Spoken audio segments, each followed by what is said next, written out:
Well, no matter where you go in Delmarva, you are bound to come across a body of water. And where you find water, you will often find boats, and every boat comes with a history. Yeah, Brian Spires climbed aboard a racing yacht in St. Michael's that has a story dating back more than a century and is quite literally in a class of its own.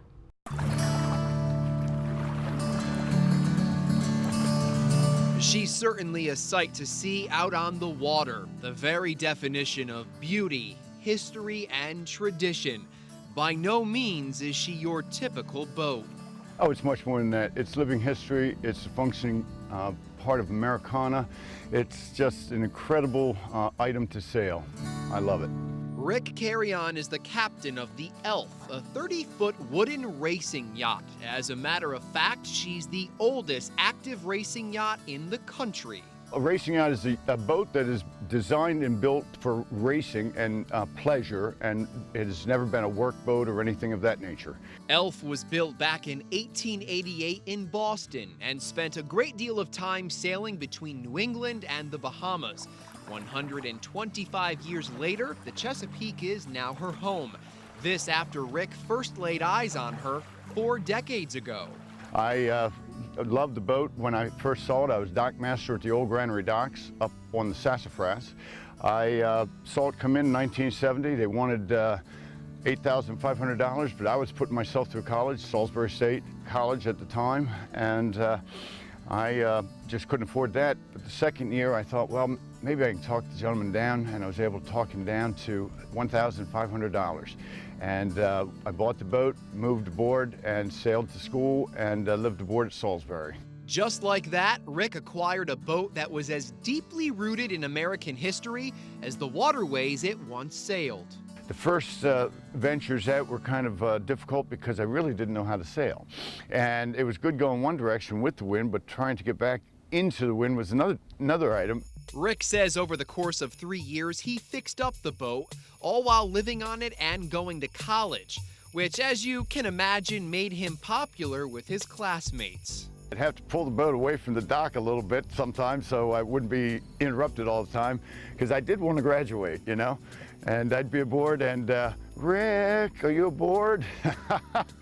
Decades later, Rick would form the Classic Yacht Restoration Guild and began raising money to help give the boat a complete restoration, which began in 1991. Everything was overhauled from the keel up. 18 different kinds of wood are in this boat in the restoration. It was finally finished in 2008. Now this retired science teacher from Cecil County spends his time out on the water, sailing between Annapolis and the Eastern Shore. Rick invited us aboard the Elf and took us out on the Miles River in Talbot County.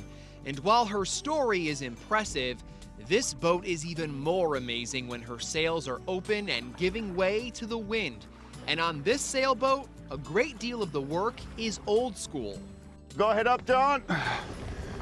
Just to get the main up alone, it's a big gaff main. There's 840 square feet of sail in this main alone, and it takes 2 people to raise it minimum. Her craftsmanship and the way she handles on the water, you almost forget you're sailing on a boat that's more than a century old. All right, so we're under sail. What is this like for you, obviously, to be out here right now? You have some of the sails up. I love it. This is like heaven, you know? I mean, it's like freedom to go where you want, to do what you want to do in a natural form, and I love it. Rick has been with the Elf for the last 43 years, and together they've kept history moving forward, full speed ahead. Well, the Elf is a very important boat in another way. According to published reports, in 1893, a former owner of the Elf sailed the ship from Marblehead, Massachusetts to Halifax, Nova Scotia. That was the first recorded offshore cruise in a small yacht and paved the way for the Marblehead to Halifax Ocean Race, which started in 1905 and takes place every other summer. All right, well, still ahead on Delmarva Life, 4 funny guys who have all been unlucky in love make up the characters in the new comedy series, We Are Men. We'll hear from the cast next ahead of tonight's series premiere right here on WBOC. Delmarva Life, I'll be right back.